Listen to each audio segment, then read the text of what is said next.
Time now for Media Watch, a look at some of the stories making news in the Chinese media. The Modern Express reports that a 60-year-old killed the father of his daughter-in-law during a quarrel over who should look after their 3-year-old grandson. The 4-year-old retiree started off having a regular chat, but it soon escalated into a quarrel and then broke out into fighting because they all wanted to look after their cute grandson.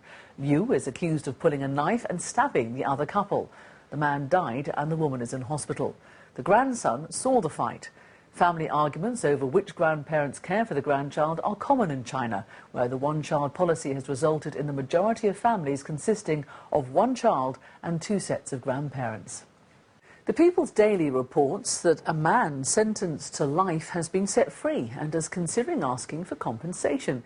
He was jailed for withdrawing nearly $63,000 from his bank's ATM, which gave him money that was mistakenly put into his account by a bank clerk. His lawyer plans to seek state compensation for his incarceration. The man was set free last week and given a second chance at life.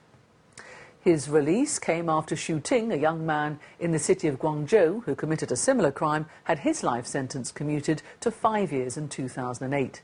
In the aftermath, media coverage raised questions over the fairness of the judicial system.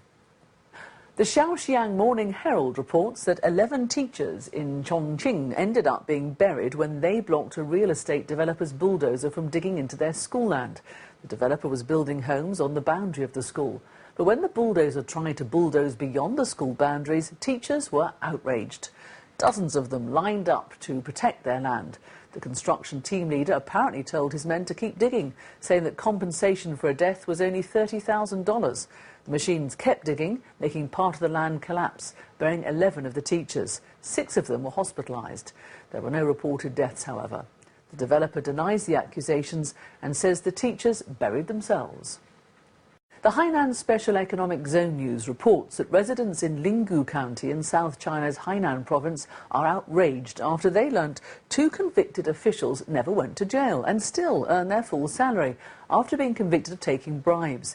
The officials, surnamed Ke and Fang, were accused of taking bribes in January 2007 and were sentenced to 2 and 3 years in prison.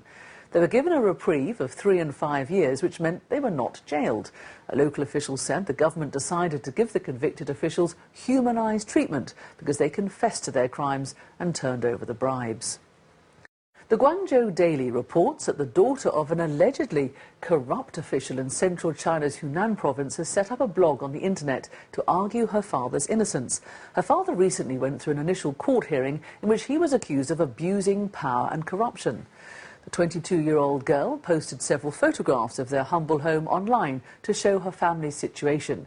She says her grandparents, who are in their 70s, are still selling vegetables at markets to help with expenses at home. The site has attracted tens of thousands of comments from internet users who have shown both support and scepticism. China Daily reports that Shanghai is to consider selling foreign newspapers during the 2010 World Expo. Organisers said they would consider the demand of exhibitors and visitors to decide whether to allow the sales of newspapers from outside the Chinese mainland at the Expo site and even in the whole of Shanghai temporarily. During the 2008 Beijing Olympics, about 100 overseas newspapers and magazines were allowed to be sold at news kiosks located in areas catering to athletes and international media covering the event.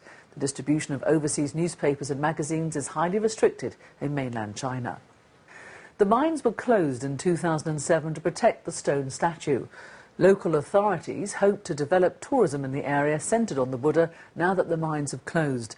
The money from the Ministry of Land Resources will go towards stabilising the statue and surrounding cliff to prevent it from collapsing. The Chongqing Evening News has a story about a headmaster who washed his mother's feet in front of all the students and teachers of his school to demonstrate appreciation for one's parents. His demonstration took place at a school meeting held in the playground. The headmaster was giving a speech when he invited his mother to the platform. He then knelt down to wash her feet, saying it was a New Year's gift. Some students told the newspaper they were moved by his action. Others said it was just showing off. And that's today's Media Watch. And in fact, that's all for the team here at BON News for now. Thanks for watching and see you next time.